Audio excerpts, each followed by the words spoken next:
Hey y'all, it's your girl Claudia Jordan, and we are back with TGIF. We're here to spill the tea and break down the biggest headlines in the news and on social media. Now sit back, relax, and get ready to sip on this hot tea. Please welcome Al Reynolds. What's up, Al? What's going on, Claudia? You looking nice and You too. fresh? We're matching today. You must have won some money at the casino. I've been getting my butt kicked by College Hill. The work is hard, and I think the teachers are doing a little bit extra because it's celebrity. So they're like, we ain't gonna let you off easy here, Xavier. So yeah, I'm gonna go tonight though. But yeah, fun time. But we're gonna get into your weekend and what you did in a minute. Please welcome back our special guest co-host who is back with us for another week, Mr. Armand Wiggins. What's up, Armand? What's going on, Claudia? What's going on, Al? You guys look really, really good. I don't know. The skin is popping on both of y'all and the white. Y'all look bright, fresh. It looks good. And I'm happy to be back. Because you know what they say? In order to really be snatched, you need round two. So more, please. More. The compliments will get you that seat. More. Give me some more. You are matching your color coordinating with us tonight. So hopefully we are going to give them some good commentary tonight and lots of fun. How was everybody's weekend? Al, I know you were out and about. We're going to get into that. You know, this weekend was the SAG Awards and the 39th Annual Film Independent Spirit Awards. I wasn't able to cover the carpet for the SAG Awards, but obviously everybody that won at the SAGs did come to the Independent Film Awards the next day to support their colleagues. It was amazing. I can't wait to show our experience there.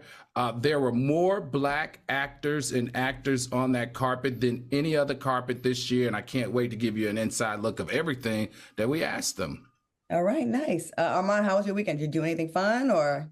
Honestly, you know what? I just kind of chilled and kind of got ready for the week. So I like to chill because I was like, it's going to be a very busy week. So I'm still on my cleanse. So I just kind of been meditating and kind of taking it easy. So it's been a pretty chill weekend for me.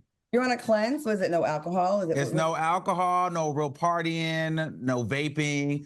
And I've been watching. I really didn't really go outside much because I have to watch that Wendy Williams documentary like every day. I have to. That's my girl. So are we talking about that today? I think we're gonna get into that a little bit. You know, Black China is my roommate in College Hill, and she has a appearance on that show. So it's she had something to say about that. So. Sad times. We're going to definitely get into that and cover that. That is our girl. And actually, TGIF is kind of inspired by that show. So we are here today doing Hot Topics. And we miss you, Wendy. We really do. All right, y'all. Are y'all sipping tonight or not? What we doing? We drinking or we having a dry-ass show? Well, I'm going to start drinking, but, today is my teaching day. You guys know I'm a professor at Bowie State University, so it's a long day for me. I just got in this seat literally like 5 minutes ago. As soon as we take a break, I'm gonna go pop some champagne and hop back in. So yeah, I'm gonna be drinking a little bit, but right now it's Gatorade. Armand? I am so upset because I feel like every time I come here, I'm not able to drink. So right now I'm just drinking Red Bull. It's an upgrade from water. But it's Red Bull. I know. Armand, you were aghast last time, so we weren't that familiar, but I'm going to have to give it to you like I would give Funky. It's giving very much antibiotics round. Like, why is it the second time that you're not drinking? I'm getting suspicious because I feel like you're a party girl, but you're not partying with us. What is right. I'm Especially offended. Ian, he's staying in the house. Right. Who are you? Something's not adding up, Armand. I'm almost there. Let me tell you something. Honestly, I feel like the cleanse is working. Look, I got round 2 on the show. So I need to stay on my fast here. Okay. Not drinking is not going to get you the job. I'm telling you that right now. Okay. All right. I'm not drinking because of College Hill, but guess what? Tonight is the premiere of my show on NBC. Right after this, make sure you go to your TVs and turn on to NBC. I got Deal or No Deal Island. It's the biggest game show prize in history, and it's a history-making show. NBC at 9:30 on the East Coast tonight. Check it out and see what happens and why I was gone this summer. It's crazy. All right. Before we start the show, we like to send our thoughts and prayers to the family of Flint City Councilman Eric Mays, who recently passed away. Now, Councilman Mays was extremely bold, and he had a lot of unwavering support and activism for the water crisis in Flint, Michigan, which is not done yet. And if you know about Eric Mays, he had a following on TikTok because he used to let those people have it. Any quick thoughts you guys like to share, Al? You know what? I just would like to echo what Little Miss Flint said. She praised him for always supporting and helping her, coming out to support the regular people of the city as a councilman and whatever efforts they were doing, whether it was in church or whether it was a clothing drive or whether it was a Christmas drive, whatever it was. So I'm gonna land on the positive of what he actually contributed to the city of Flint, Michigan. Armand? Yeah, I think, listen, I wouldn't be me if I didn't give it up. I think this is interesting. I think that it's pretty funny that, you got this councilman. He's been respected in his community for over 10 years in city council, ran for mayor, didn't quite get it, but the people loved him. However, the man's 65 years old. He passes away while under investigation, okay, because he had been, suspended for 90 days for, what did they say, using a lot of racial rhetoric. And I don't know. I think that's very interesting because he had to pay over $23,000 in legal fees, and he wasn't reporting how he was getting the money. And he was supposed to let people know where he was who was donating the money, and he didn't let them know that. So the man is under investigation, and he dies in the middle of the investigation. I know that's not funny, but it's just kind of one of those things that's like, well, at least you don't have to pay back those fees. That's one way of getting out of debt. You know what I mean? Donald Trump, are you watching? The lights. All right, let's start this show. Social media has been buzzing after parts 1 and 2 of Wendy Williams' documentary, Where is Wendy Williams?, premiered on Lifetime. Now, one person tweeted, who's behind taking Wendy away from her son while in Florida? It seems like after that was her real downfall. Now, who are these people caring for her? Who hired them? Who did Wells Fargo talk to? Has Wendy ever had legal representation help for #Wendy Williams? The person tweeted, Wendy Williams was placed under a financial guardianship by Wells Fargo in 2022. It's really amazing to me how much of the discourse has been about whether she's a bad person or whether having dementia is an excuse for displaying symptoms of dementia. What are your thoughts on Wendy's documentary? Armand, I know you have a lot to say about this. Yeah, so I won't get long-winded, but I loved the documentary. I thought the documentary was amazing. When I watched it, though, at first I didn't know how to feel about it. I didn't know where it was going. And I was thinking to myself, why did Wendy do this? Why would she sign up for this? Because I watched an interview where the niece went on The View and she talked about how this was Wendy's idea. So they weren't exploiting her. Wendy had a 3-contract deal with Lifetime to put out 3 docuseries. So this was Wendy's idea. And upon watching it, I'm like, Wendy is really, really erratic. She's showing a different side of herself. And why would she want to do this? And she kept mentioning podcasts. So in my mind, I thought, did they trick this woman into thinking that this was a podcast and this actually isn't a podcast? This is actually a documentary and she doesn't realize it until the last part of the documentary, actually the add-on is what I like to call it, the add-on of the documentary when her sister Wanda came in and spoke. It all made sense to me. So what I gather from this is this was all to overturn the guardianship because it's up for renewal in 2024. So I think that this was to show the world that look at Wendy Williams in her health decline underneath this guardianship, and she needs to be with her family because this conservatorship does not care about Wendy Williams. It's actually enabling her, which inevitably will be her demise. So I think that Wendy Williams, alongside with her family, are all in this plan to overturn the conservatorship, and they wanted us to see it play out in real time. So she had to show the nit, the grit, and all the dark sides of it for us to be able to understand what's actually going on underneath this guardianship. So I thought it was great. Okay, thanks for that. Al, what are your thoughts? It wasn't that what he said.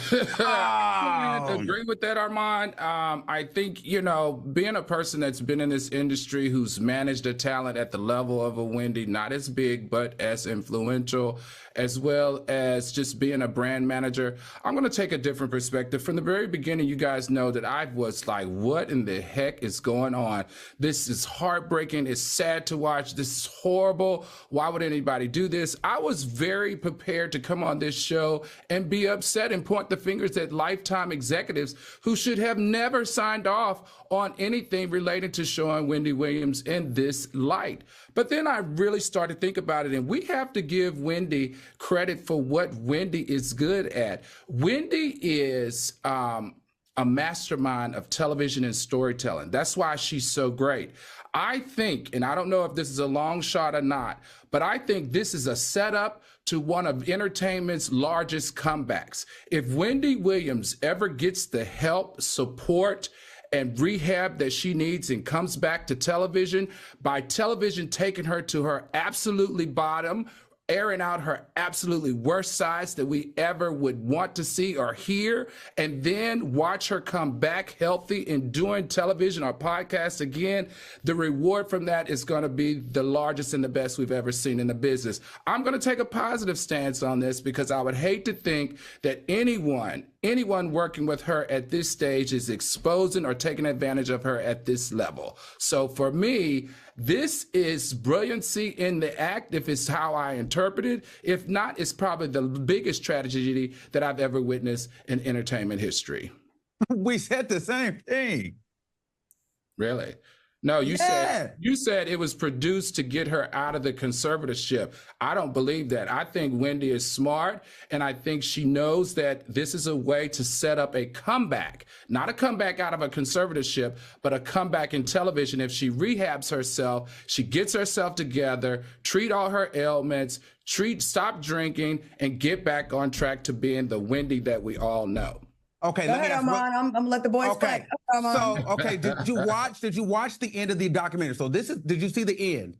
Where I didn't see the end, no. Okay, so there was a call that was made. Wendy Williams called when the sister came down and she said that Wendy was so happy because I called Wendy and I said, I'm gonna be a part of the documentary, and Wendy was excited. Wendy called while the sister was filming, got on the phone. The sister Wanda took Wendy off a speaker. She said, you know what? Write everything down. Say that you let her know. Write this in your notebook. You know, you reached out, you called on this day. She didn't answer. She didn't answer this day. And then the producer, she said, I got to call you back. The producer said, hey, can you talk about what's going on with that? She said, no, I cannot. But what I will say is it feels like I'm talking to the old Wendy Williams. And the conservatorship is up for renewal in 2024. And if it's my goal, I hope that Wendy Williams is able to speak for herself in court. So to me, and then at the end, they said this was to rip the veil off of conservatorship and guardianship. So I feel as though Wendy Williams has been in this facility for almost a year now. She went in April. That call was taking place in October of 2023. That had been 7 months. Wendy Williams, during the time of that call, had been sober for over 7 months. So this is alcohol-induced dementia. So her mind is starting to kind of come back a little bit. It's able to be reversed. So I think that Wendy Williams, it was a lot more coherent in understanding as to what was going on. And her family are trying to overturn the conservatorship because all her money is tied up. So those are just my thoughts on it. All right. But wait a minute. Reversing a conservatorship where Kevin Hunter is saying that the sister stole $15 million from Wendy. Reversing a conservatorship, the judge is going to look at the documentary and say, oh, clearly this is a very tough situation. We need to keep the most respected and the most trained people to keep managing her. That's why the court put the guardian into place now, because it was court ordered. Go ahead and go to the chat, Claudia, because this one we can talk about all night. Yeah, we can. I'm about to. Every cutie says she may have that form of dementia, which makes people angry. House all mean, yes. And let's see, we have Sheenie Beanie said Wendy needs to be with her family. She was healthy when she was in Miami. Copper Cowboy says Wendy's hurting in more ways than we ever knew. There's no coming back in the ways we've seen her go from radio to TV. That is it. Watch it or don't. Take what you will from it or don't. Okay. Well, hey, we will keep it going and we will keep y'all updated, Armand and Al. Thanks for your takes on that. They were very, very in-depth takes on that. And we'll see who's right. Moving on. Porsha Williams recently filed for divorce from her husband of 18 months, Simon Gobadia. This shocking news comes just weeks after Porsha announced her return to the Real Housewives of Atlanta, along with Simon's battle with obtaining U.S. citizenship due to his troubled past. Did this come as a shock to y'all? Or do you think this is part of the storyline, Al? Which part, Claudia? I'm so confused. How about, okay, let's break it down. Let's start with divorce after 15 months, because they look so happy. Right. And according to the Post, just a couple of days ago before the announcement, they were riding and hugging and kissing and all over each other. On a boat. For some reason, my gut just doesn't feel comfortable with all of this. It's funny how it's all coming out and it's percolating and all being unveiled right after she announced that she's coming back to the Real Housewives of Atlanta. That's why it feels so storyline to me. But this is the deal. When I start to feel like stuff is contrived, then I no longer am emotionally vested. And I really hope that Porsha and Simon, I hope all of this is real, because you, Porsha, we love you. We like you. You make great television and we're emotionally invested. But if we start to feel like you're taking advantage of us and this is contrived and it's all to make your comeback interesting, to give you a storyline, we're very fickle in media. We're very fickle in America. We could turn our backs on you and we don't want that to happen. I hope this is real. I hope everything that you're going through is real time and it's not for a storyline. But the bigger picture for me here is I just wish reality shows would do a better job of portraying the sanctuary of marriage. Because what message is that actually sending to young girls out here today as it relates to marriage? So if you want the sanctuary of marriage to be protected, don't marry someone who's on his fourth or fifth wife. I'm just saying, Simon Gabadia. I mean, how many times you gotta get married to try to get this citizenship together? Because Jesus, once, twice, three times a lady. Armand, what do you think about this storyline or no? I felt like it was storyline until it came out that he owed almost $1 million to NetJet. So I feel like Porsha said, you know what, to hell with this. He not finna have my money tied up. I'm out of here. You know, I think Simon don't have no money. That's the bottom line. The guy's broke. He don't have no money. And at this point, it's now starting to bleed into Porsha. So she like, you know what? I love you, but I tried to ride with you, but now your bad business is affecting me. And we all know at this point, Porsha thought she had her old African Nigerian king. And once she realized that the money was going to have to come out of her pocket, she quickly then realized that, listen, this is not going to work for me anymore. That's how I feel about the situation. So it just came at a time to where everything came out at once. But I personally feel as though she don't want to take on his dad. Wait a minute, Armand. So you're saying then, in essence, you're saying that they lied to us at the top of this marriage? They lied to us when they showed how wealthy he was, saying that he's worth about $50 million. Are you saying that all that was fake? Or are you saying that they ran through it all? What are you saying? Let me jump in. Go ahead, Claudia. Let me jump in real quick. My girl Teesa Tells, who has put a lot of time, and actually her popularity on YouTube kind of grew because of her in-depth investigation into Simon Gabadia. She told us 2 or 3 years ago that Simon was a scammer. Now listen, Porsha and I and our friends, I don't talk to her, but I can respect that woman's hustle. That woman had Dish Nation going on. She had Real Housewives of Atlanta going on. She was a darling of Bravo, and she did a great job on Ultimate Girls Trip. She should have never quit her job for a man that no one could find any history of his actual dealings in business. I can open up a DBA, doing business as whatever enterprises, and say I do petroleum. That doesn't mean I do petroleum. And my rich African friends tell me they don't know who this man is. They've never seen, they don't know him in those circles. I got a text from someone today because, you know, your girl be knowing people. They said that Simon made a $25,000 payment on a used jet, and he never made another payment on a $900,000 contract. Now, we know a lot of celebrities that will go and do this for the gram. They will rent a house in the hills for $30,000 a month. And because of certain states with certain laws that are kind to residents, the tenants, you can actually stay there for a long time, just like during COVID. I could rent a mansion and they ain't gonna kick me out for 2 years because of the laws. I think this is Simon. Now, I heard this is alleged. You're loving this, Claudia. You are loving this proportion. I took my see it's the candy and you're loving this proportion, aren't you? I told you, when my hair is done right, we're gonna have a good show. And so, Claudia, let's come back to your hot tea after the break. How about that? Hold on, let me do this. Hold on. All right. Hold on. Well, I'll give y'all another cliffhanger when we come back from this this commercial, because we need a minute's watch. We'll be right back. We need to bring this back though.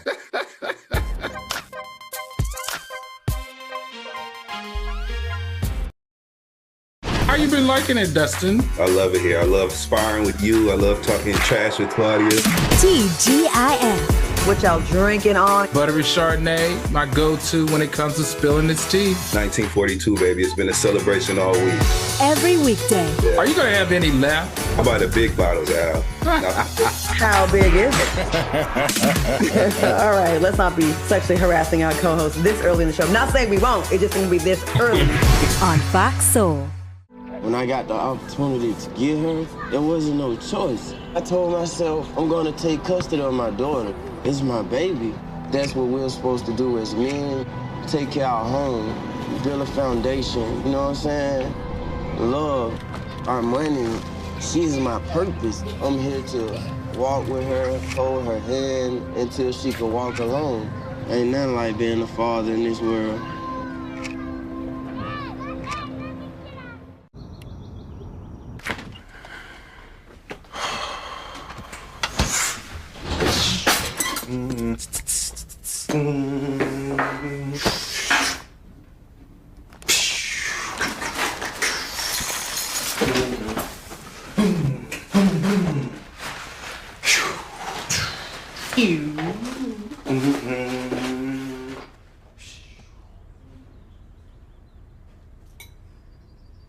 My mother was always very familiar with her neighborhood, but one day she stopped at the stop sign for much longer than usual, and she didn't know whether she should go forward or turn, and she wasn't even really sure where she was at.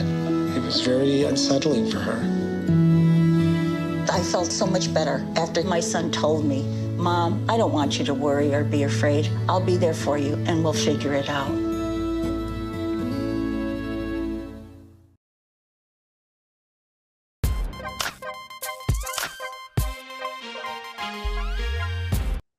Welcome back to TGIF. If you're just joining us before we went to break, things were getting very hot and very tea-like. Which story? So we're talking about Porsha and Simon Guobadia, and I made it very clear this is no shade towards Porsha. This is all about Simon. I am coming for Simon Guobadia right now. My friend said that your money came because you got a wire that wasn't supposed to go to you, allegedly, and you intercepted it. Now, her amount of money, and that's why you are able to provide some of the lifestyle, but you don't have the backing. There's no records of your business. And why would a multi-billionaire need to be engaged in so much fraud? Please tell me the answer to that. Because the multi-billionaires and millionaires that I know, they have businesses. They have businesses. You can trace them. They file taxes. They have employees, not just one desk or a laptop in an office, in a room of your house. I think Simon has always wanted to be on television. Fallon has told us that he pushed her to be on Real Housewives. Didn't quite work out with Fallon, but guess what? Porsha Williams, she likes husbands, so he went and got with her. I do think at first Porsha was being a little shady, my opinion, but I will say this, I do think she actually did end up loving this man, because I don't think you can fake how she was looking around him, unless she's the best actress in the world, like better than Angela Bassett, because she looks happy around him. She really does. And I think when she found out that this man, like all that glitters was not gold, it was in fact fool's gold, I think she was like, she did the right thing. Porsha, protect your assets, because at this point, it's giving you're richer than him. Yes. You're legit, Yes. and he's not. It's giving he needs you for citizenship and your coin. And I hope you don't get it from me, girlfriend. You done helped this man with his makeover. You got him on Ozempic. You got the new teeth. You did your part. You should be very happy. You gave back to the community. You did. Okay. Billy Dee Williams is finally addressing the rumors that have been circulating since the 70s. Is Billy Dee gay? Billy Dee told Page Six, I've been called a closet queen, but I don't pay much attention to any of that. Billy also revealed that he was always comfortable hanging out with members of the LGBTQIA+ community and even attended secret gay parties in the Metropolitan Opera's basement when he was an extra. What are your thoughts about Billy Dee addressing these rumors? Do you think he should have, or would you ever address them? Armand, what do you think? You know what? I didn't know who he was, so I had to go dig and do some research. I don't think he's gay. Wait. Hold up. I didn't know. Hold up. Do we have someone amongst us with Similac on his breath? Ow. Never heard of Billy Dee Williams? So sad. So sad. Oh, my God. Oh, Armand. Okay, He guys. has sons older than my dad. He's a legend. Do you know who Sidney Poitier was, or any of those? I've heard of these it. youngsters. Oh no! Go ahead. Oh, Tell us about these things. Okay, come on. Let me Do let you know who Cicely Tyson is? Yes. Okay. Yes. Okay. Okay, guys, Last one. How about Harry Belafonte? I've heard. Yes, I know. I've heard the name before. What I've heard. Oh, Wait, come on. Give me a break. Come on. Okay, buddy. go ahead. We'll have to send you some old Jet magazines. You can So catch listen, up. funny story, I was in the Jet magazine once before, but listen, okay, look. So I don't think he's gay. I thought he was a pretty boy during his heyday, and I think that he got a lot of attention. You know, he was kind of like one of those guys that are like what we would call metrosexual now. I feel like they could fit into many different circles. So I think he was more of a fluid personality, and I think that he's one of those guys that probably attract men and women and just like the attention. So I don't really think he's gay. I just think he likes attention. But he did, you know, stumble up and say he finds himself as a himself and herself, but it was more about addressing his feminine side and his masculine side. I just think that's just, I don't know. I don't think he's gay. I don't think the guy's gay. I just think that he likes to play both sides and he likes the attention. Okay. Al Reynolds, what say you? You know, I think who cares? I know what type of show this is, TJF, and I understand that we're a tabloid show. And we talk about things in the media, but I'm exhausted with this conversation. And why is the narrative, for me, why is it always something that is brought up when it comes to a Black man, brought up by the Black community, right? I just am trying to understand what is the obsession of Black men's sexuality in the Black community. You don't see this in main media circles. You don't see this by white colleagues. You don't see them outing each other or trying to out each other or calling each other gay. So that's my biggest thing. Who cares? Why is it a big deal? If he was into men or into both or into women, who cares? He was a great actor. He's one of the few African-American actors of his time after 50 years of being in the business, still in the business with one of the largest franchise in the entertainment business, in the entertainment industry, which is Star Wars. This man has evolved in so many ways that to me, we should be speaking about his talent and not about his sexuality. Two things I'm going to say about that. I agree with you. I'm going to say this. I only care if you're trying to trick a woman and have the whole, like, act like you're a heterosexual man and you're having a whole double life. I don't think that's cool to lie about anything to your partner, never mind your sexuality. I think in general, I just think you should be who you are and live your truth, whatever that truth is. There are people that are okay. There are lots of women that are okay with you being bisexual. There's proof of that. Second of all, as far as like the Black community dragging Black men's sexuality, I agree. But I'm going to make a bigger point. You know me, I always go broad. Black people, we are just mean to each other, period. We don't do to white folks. We are so kind and polite a lot of times. That's why I always take any opportunity on this show to, now, if it was a white person, because we are so mean to each other. The most hate we all get has been on Black blogs. Yes. It's on Black shows. They don't come for me on TMZ, but they'll come for me on a Black blog or a Black YouTuber or a Black whatever. So that's across the board we do that. And I think that's a bigger conversation we need to have about why don't we protect our own ever? We don't. You see the white people, and you make a great point. White people don't do that. They be protecting their own. We be the ones that, oh, he gay, she this, she that, she broke, she a hoe. And we seem to revel in that. And unfortunately, we get paid a lot of money when that happens. And I wish we would get away from that. Like, why don't we do gossip shows where we kind of come for them sometimes? Because we are so busy tearing each other down. And then we get outraged when it happens to someone that's in our demo. Like, oh, they're coming for gay men. Oh, they're coming for Black women. No, we come for each other too much, period. And I hope y'all feel me on this, because I feel like, aren't y'all tired? Right. I also just want to make sure that we understand that when you put these stains on actors like this, you're affecting their ability and their rate to make money. The reason why the majority community does not do it, because they know how to multiply money and make their money and preserve their rate and preserve their brand. Come on, y'all. We got to do better if we want to be taken better and more serious in an entertainment game. And then last thing. Go ahead. Last thing. And at this point, at 86, he's already, at this point, it's done. It doesn't matter. At 86 years old, it doesn't matter if he's gay or not. He's lived his life. He's tricked whoever he's going to trick or whatever, or denied it. At this point, stay in the closet, come out the closet. It doesn't matter at this point. 86 years old. Who cares? Exactly. This is one I don't care about. Like, I ain't dating you, and then none of my friends are. And are you even dating at 86? Does that thing still work? If it works, and you give Doesn't Robert De Niro got a baby at 90? Yeah, they be heavy on them guys. See, let's stop coming for the white celebrities. Stop trying to trash the job with the Black ones. Okay, Robert De Niro. All right, let's get into some of the chat because they have a lot to say. Ansel D'Angelo said, I think Billy D is straight, but probably messed around with a guy or two at one of those parties back in the day. Doesn't mean he's not straight. Crystal Leaves 10 said, Billy D is the ish. He's always been a sex symbol. And Nicole Blue said, y'all quick to call black men sassy for any reason. That's why. That's true. And Stevie Ray, a man, I think a black man, said he's a power bottom. Stevie Ray, what's wrong with being a power bottom? I'm a power bottom as well. Okay, moving on. Oh, this segue.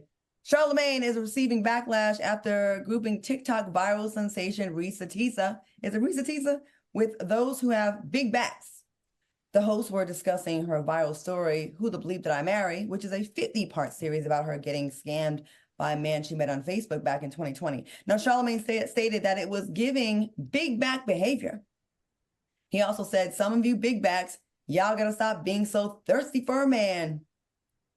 Do you guys think Charlamagne was out of line? Al, what you think about this big back thing? We used to talk about big backs a lot. We haven't lately, but I'm getting a big back out here in college. Right. We talked a lot about the big backs.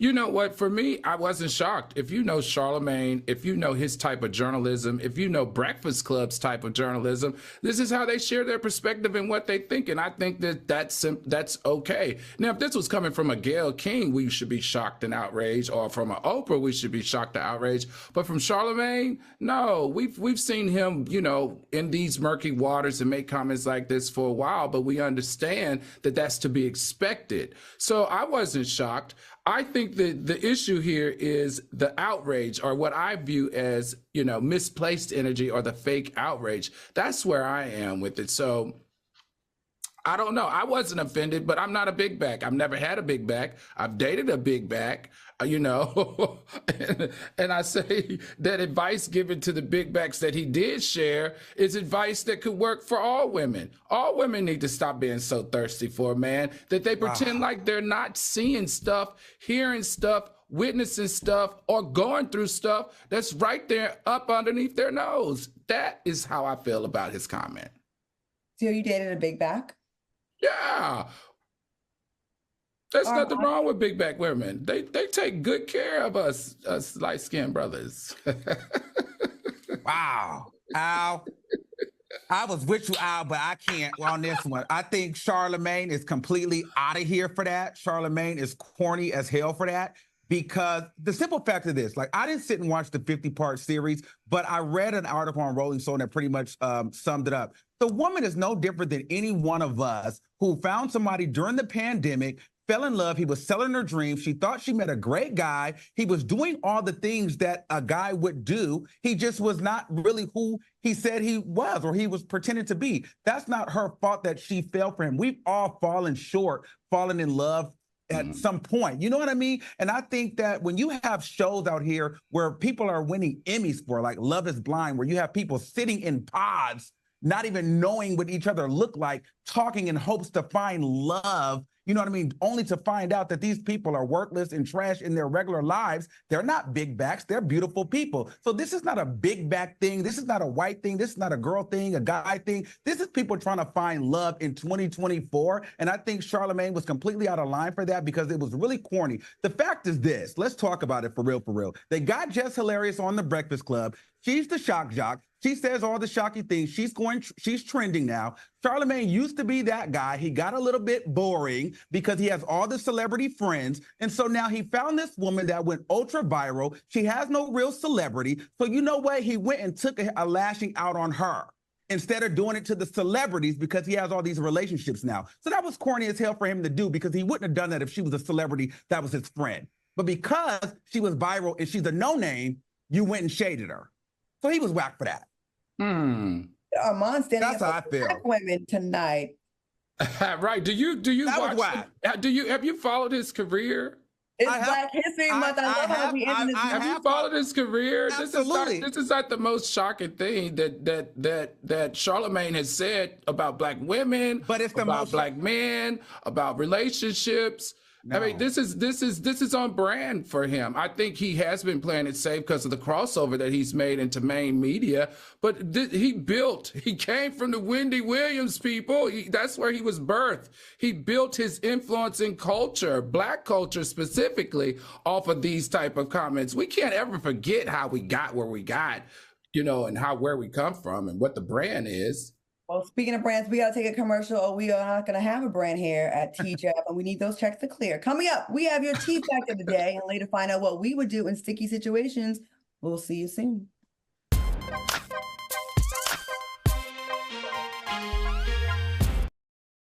Freedom. It's at the core of who we are. The freedom to live without fear, to jog where we please, to wear a hoodie.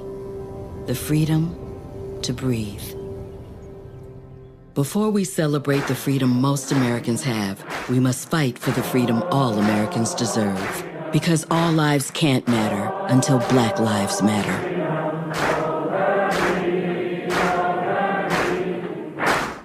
How you been liking it, Dustin? I love it here. I love sparring with you. I love talking trash with Claudia. TGIF. What y'all drinking on? Buttery Chardonnay, my go-to when it comes to spilling this tea. 1942, baby. It's been a celebration all week.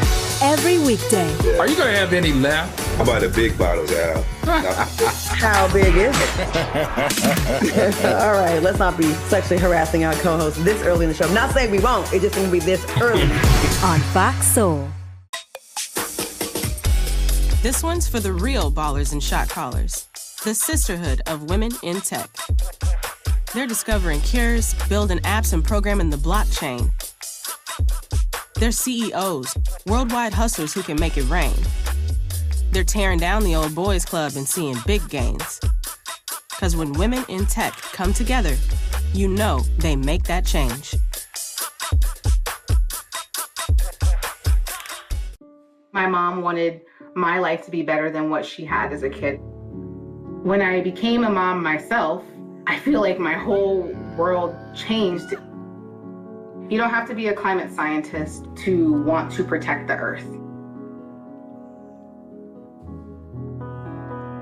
And you always want the next generation to have something better than what you had.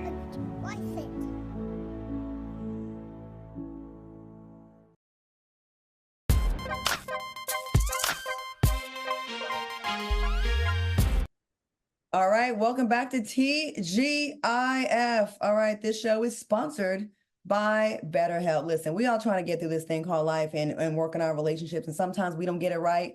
We got to circle the block and have those conversations to, make things right. And sometimes we need a little help. Okay, so we have BetterHelp for that. Okay.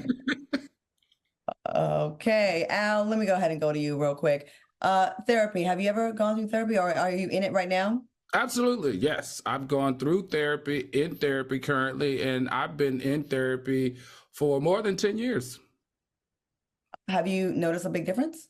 Absolutely. Let me tell you something. The thing that I use my therapist for is I use my therapist as an emotional and mental life coach to help me organize my thoughts and help me understand if what I'm feeling is exactly what I'm feeling, and help me process it as well as manage those emotions so that it's healthy instead of detrimental. That's my biggest takeaway. And that's why if anyone is going through a trauma or trying to figure out their emotional state or mental state, if they feel fragile or even not as strong as they want, therapy was a benefit for me. All right, thanks for sharing that. Now, if you're thinking of starting therapy, give BetterHelp a try, especially since it's entirely online. It's designed to be convenient, flexible, and suited to your schedule. And all you have to do is fill out a brief questionnaire to get matched with a licensed therapist. And you switch therapists anytime for no reason, no additional charge. Now, become your own soulmate, whether you're looking for one or not. Once again, this show is sponsored by BetterHelp, so visit BetterHelp.com/TGIF today to get 10% off your first month. That's BetterHelp, HELP.com/TGIF. Promotional considerations furnished by BetterHelp. All right, y'all, let's get back to some more hot topics. We can all agree that social media tends to resurface some of the most random facts in pop culture history. So it's only fair that we unpack those facts in our Tea Fact of the Day. All right, y'all, the tea is brewing around the late Bobby Womack's lack of loyalty towards his best friend, the late Sam Cooke. Sources have been reporting that Bobby Womack broke the bro code after marrying Sam Cooke's wife, Barbara Cooke, shortly after Sam passed away in the 60s. In addition to that, Bobby apparently wore one of Sam's suits to his funeral. But it doesn't stop there. Bobby allegedly cheated on Barbara with her and Sam's 18-year-old daughter, Linda Cook. Jesus Christ, he's giving Love and Hip Hop a run for his money. Zeus is giving. All right, what are your thoughts on this tea fact of the day? I'm not going to Armand because Armand don't know anybody older than Junior. So we're going to go to Al first. Al, what do you think? Oh, I know that's right. You know, these types of things happen a lot in that time frame. Unfortunately, I think that it's bad. It's not good. But do you guys remember the story about Marvin Gaye? Yeah. Do you know the story about Marvin Gaye? Yeah. Okay, so you know Marvin Gaye is another one that a lot of people talk about then, who had a child with Denise Gordy, who is the 15-year-old girl, because he was married to Denise's mother, which I can't remember her name. What was her name? Do you remember her name, Claudia? No, but can production do a 3-shot? Because I want to show the sheer look of confusion on Armand's face. He's looking Do like, you know who Marvin Gaye is? Dinosaurs. Yes! Okay, so Marvin Gaye used to be married to Denise Gordy, but he had a baby with Denise's niece who was 15 years old, and they adopted her and pretended like it never happened. And so a lot of this type of stuff happened, you know, a lot back then.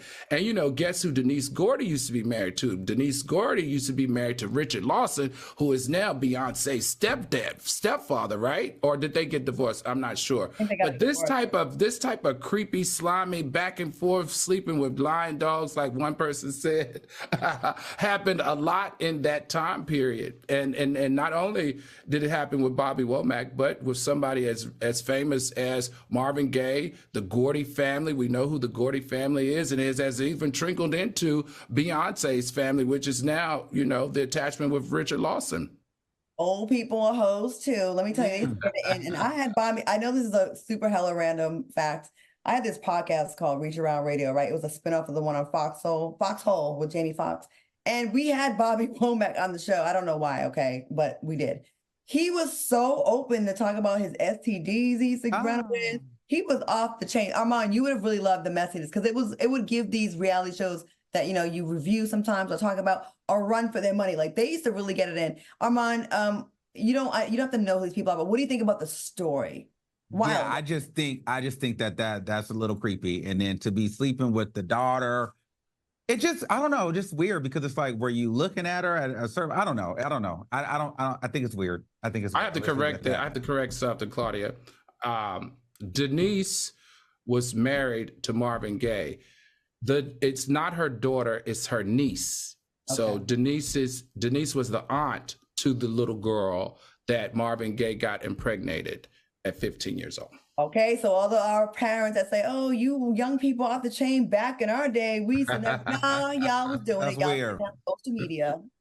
So, y'all was. You don't sleep with your friend's ex. You know what I mean? Even if they die, right? You don't sleep with them. You know, and then you don't go marry her, the ex, and then sleep with the daughter. Like that's crazy. Denise. Oh, Denise. It's a lot going on. You need it's a lot going on. All right, y'all, keep it locked because coming up next, we find out what we would do in sticky situations. And later, we are playing a fashionable game of hit or miss. We'll be right back.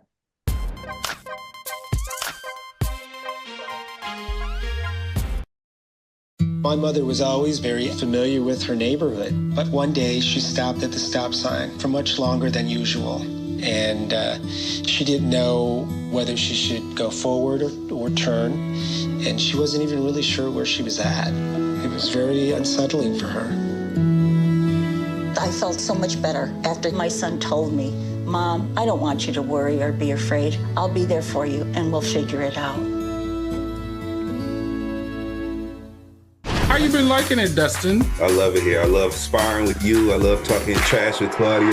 TGIF. What y'all drinking on? Buttery Chardonnay, my go-to when it comes to spilling this tea. 1942, baby. It's been a celebration all week.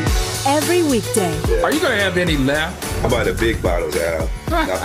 How big is it? All right, let's not be sexually harassing our co-host this early in the show. Not saying we won't. It's just going to be this early. On Fox Soul. This one's for the real ballers and shot callers. the sisterhood of women in tech. They're discovering cures, building apps, and programming the blockchain. They're CEOs, worldwide hustlers who can make it rain. They're tearing down the old boys club and seeing big gains. Because when women in tech come together, you know they make that change.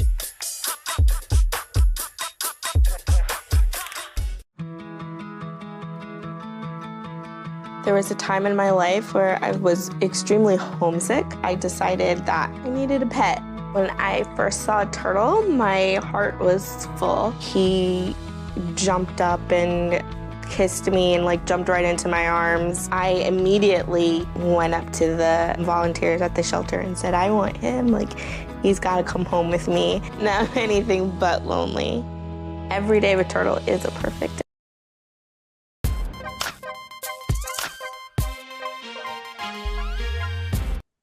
Welcome back to the show. I see you guys are a fan of The Shade tonight because there's over 4,500 in the chat. So we see y'all. Make sure you rewatch it tomorrow and hit that like button and watch it on all the other, 15, 16, 17 other platforms. Who's counting? There's a lot.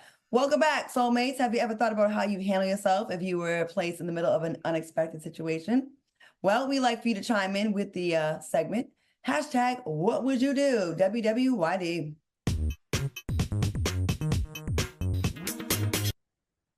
All right, in Karen news, a woman went viral for displaying erratic behavior after she hit a woman's car. Take a look. It appears that damaged. My car is damaged. Where? Right here. If you want to see, you can come.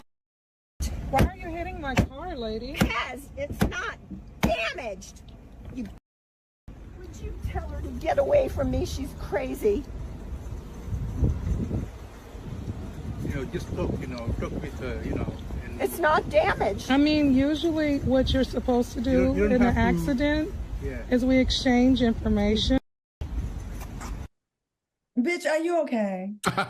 Exactly. Al, I know you're going to say sue, but after you sue, what would you do if a Karen reacted like this to you? I think I would catch a charge. I would catch a charge. It's just so interesting to me that they know how to turn on that Karen stuff and off at the drop of a hat. And second, you're going to hit my... No, I would have called a charge. That's what I would do. I would have called a charge after suing her. Amon, what you doing? You fighting or not? What you doing? I would have responded just like you, bitch, what? Because it's they are so entitled. They just, you hit my car and you've already hit me. We'd have got into it. I probably would have disrespected the hell out of her. We would have got into it bad, for sure. Girl, you think you're going to touch my Bentley or my road, my range. We're going to fight, and it's not going to be on camera. You're going to put the camera down. We're going to deal with this. And I'm going to make everyone put their camera away so this heifer can't sue me. That's what I'm going to do. All right. An Atlanta woman was arrested after using a credit privacy number, a.k.a. CPN, to purchase a set of veneers. Take a look. Hello, ma'am. How you doing today? Hey. Let me see your phone real quick. What's your name? Let me see your other phone real quick. What's your name? Tina who? Okay. What name did you come here under? My name. Why? You came under here? Are you sure about that? What's going on? Okay, go ahead and stand up for me real quick. CPN may be advertised as a solution for those with poor credit history by providing a new false credit identity. What would you do if you were in this situation, Al? I wouldn't answer anybody that's asking me questions that sound like they getting ready to arrest me. I would say, excuse me, I got to use the bathroom. And then if they try to block me, because they can't block you from using the bathroom, if they try to block me from going to the bathroom, I would just use the bathroom there. But I would go call my lawyer. That's what I would do. Okay, Armand, thoughts? I'd have just told on everybody. That happened to me before, girl, and I just said it wasn't me, and I just started telling on everybody. So, I've been arrested before. It happened to you before. I was not for the veneers, but for the fraud. So and listen, I've been in jail before. I've been arrested mid fraud. So, and I told on everybody. I didn't do it. They created the account for me. They told me you used it. They told me to sign. They told me everything would be okay. I don't know. I just signed for it. Okay, you're a little. Listen, Al. Listen, I needed a car. Right. So being fraudulent is the best way to get it. At that time, that's the only thing I could do. I was living in Houston. I was 19, and I was on my hot boy summer shot type vibes, and I needed to get where I needed to go. And you had to get you that hot. I needed to get to Atlanta for Pride, baby, and I wanted to go in style, so I did that. Oh, and you went straight to jail. Hey, Ro, do not put Armand in the same system that we're on. Get the camera on me. Give Armand his money in a written to him. I don't want him to be the same system as Al and me and messing up. I don't know. Is HR checking the background of the people we hired? Obviously not. No, we messing with you. Thanks for being open about that, Armand. I know that was, you've moved past that. No. Well, I didn't get convicted. I just got charged. You still get me? No, it was deferred. I paid my debt. I have no record. Yeah, I'm good. You snitched. I'm good. What is it about this third seat? You worked out a deal. Oh my God, we got to snitch in the third seat. All right, let's move on before the Fed show up. All right, a woman who recently went viral after grinding on a Nigerian artist, Omale, during his concert issued an apology to her now ex-boyfriend after he reportedly broke up with her due to secondhand embarrassment. Take a look.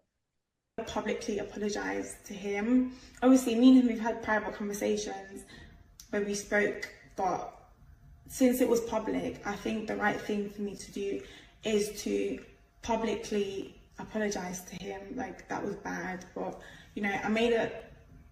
All right, we don't have a lot of time spending this. I'm on real quick. What do you think? She went too far, so I get it. She was enjoying it too much. Usually I'd say I'm with it, but she was enjoying it way too much.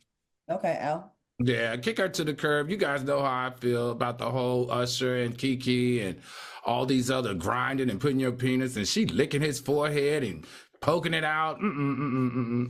She deserves everything that she gets. Yeah, I think that if you have someone, you have one job really is to not embarrass your mate, you know what I mean? And I have to just take, she got to get the L on this one. I do like that she publicly apologized. I think that does show she does have some integrity. Like, hey, I embarrassed you publicly. Let me go ahead and embarrass myself and humble myself and apologize. So maybe they can work it out down the line, but she has got to learn to not do that again, because I think that's whack when I see that. All right, Claudia, hold on right before you go. I got to make that correction, make sure everybody understands, because the soulmates are eating me up. Anna and Marvin were married. Denise is Anna's niece. All right. Denise had the baby with Marvin when she got pregnant at 15, and they passed it off as if Anna had it. So just want to make sure. Sorry, everybody. I have a learning disability sometimes. The good thing about that is you clarifying that all the people that know who those people are probably already asleep right now. Yeah, all right, coming up, we are playing a fun game of hit or miss. We'll be right back. Stay tuned.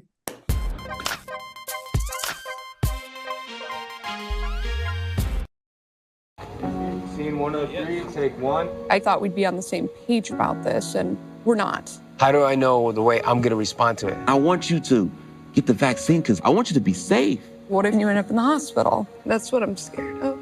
If you was to die, man, that would literally kill me, man. I hug you. Yeah. If it made you feel that way, bro, I would probably do. I love you, man. I love you too.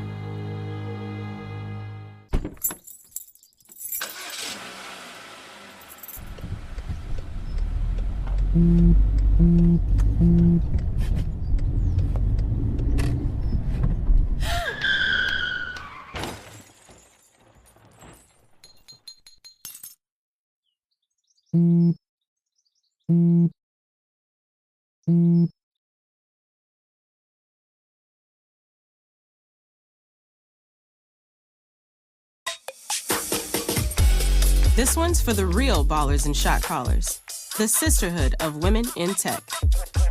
They're discovering cures, building apps, and programming the blockchain. They're CEOs, worldwide hustlers who can make it rain. They're tearing down the old boys club and seeing big gains. Because when women in tech come together, you know they make that change. Freedom. It's at the core of who we are. The freedom to live without fear, to jog where we please, to wear a hoodie. The freedom to breathe. Before we celebrate the freedom most Americans have, we must fight for the freedom all Americans deserve. Because all lives can't matter until Black lives matter.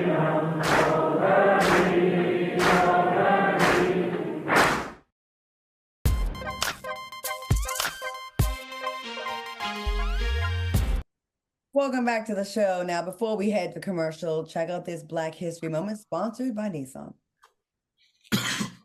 Fox Soul celebrates Black history makers who have broken barriers and created change.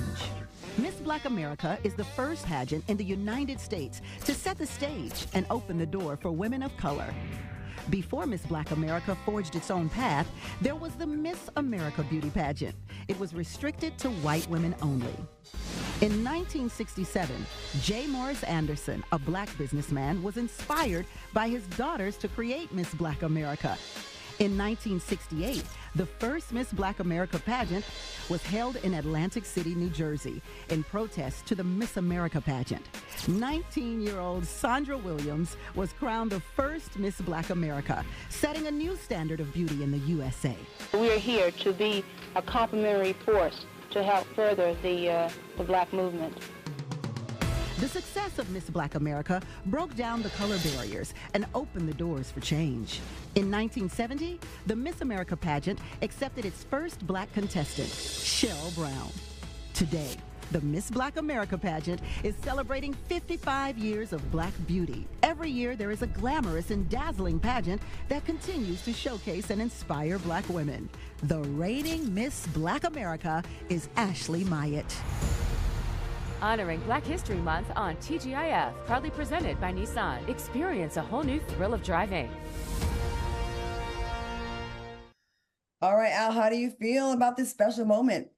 I feel like it's amazing, Claudia. I just love the fact that the Miss Black America pageant's birth was from the space of being an activist, for being blocked out of being able to commit to compete in pageants, you know, with their white colleagues. I mean, this is great. And I really want to know, and I thank Nissan for this, because I really want to know more about Miss Black America pageant. Where is it? Why is it not televised? And why aren't we celebrating this organization more than just highlighting them during Black History Month? It's usually in Indianapolis. That's where it usually is. Armand, what do you think about this? Al, I'm with you on that last part. I love this. I wish that we seen more examples of this type of beauty for Black women, because now in today's culture, all we see is BBL and stripper culture, you know, and me being the oldest out of like 9 siblings with 5 sisters, I would like them to see more examples of this type of Black excellence and beauty. So shout out to Nissan, but I would like to see it more on an everyday basis versus, you know, once a year for, you know, Black History Month or a pageant, you know? Maybe it could start here on the Black platforms or the Black sensitive platforms. Like maybe we should invite the reigning Miss Black America on the show. Well, we had them on Cocktails of Queens, and I you know, we've worked with them before here on Fox Soul, so we definitely have a relationship with them, and we actually aired the pageant before on Fox Soul, so we do work with them as much as we can. I will say this, crazy from that piece, right? That Black women were not allowed. Yeah. Black women not allowed to be in pageants and mainstream until 1970. Oh, we had, I'm sorry, we had some Black title holders on the show. But yeah, thank you, Nissan, for that. I think that's amazing. And once again, Black people showing their excellence and their perseverance. And we are here for it. In honor of the 30th annual Screen Actors Guild Awards, we are going to play a fun, fashionable game of hit or miss. All right, we got to make this real quick, okay? Because we only have 2 minutes left. All right, cue the music. First up, we have Shirley Lee Ralph, hit or miss. Killed it, loved it, beautiful. Yeah. Look at those arms. Look at that hair, look at that face, look at that leg. Elite Black, love that, love elite. Been calling it for years. Next, we have Academy Award nominee Coleman Domingo, hit or miss.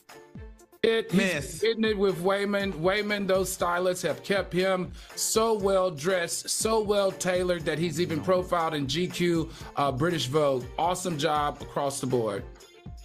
Come on. I don't like the color palette together. I'm gonna say miss. Okay. How about Tyler James Williams, hit or miss? Armand, let's go to you first. Miss. I don't like that either. I don't like the color. I don't like the bag. Miss. I give it a hit.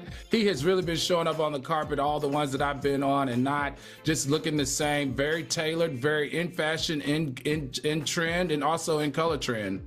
I don't like the baggy suit is giving WNBA coach. All right, Taraji P. Henson, hit or miss. You know what I'm saying? It's a miss. The dress is cute, but Taraji is in the face for me. She never seals the deal. Like her face is always looks stressed to me. Like she is. She's trying to get her money. Al, go ahead. Taraji is beautiful in this dress. I think everything about it is a hit for me, and the train is incredible. Taraji, you're gonna be all right. All right, I want to thank my co-hosts, Al Reynolds and Armand Wiggins, for joining me tonight. Thanks for watching us on YouTube. The Fox Soul Face Off, where they really go at it. Watch this show tomorrow. Hit that like button. We'll see you back this week. We'll see you later. Bye, fellas. All right. Have a good night, soulmates.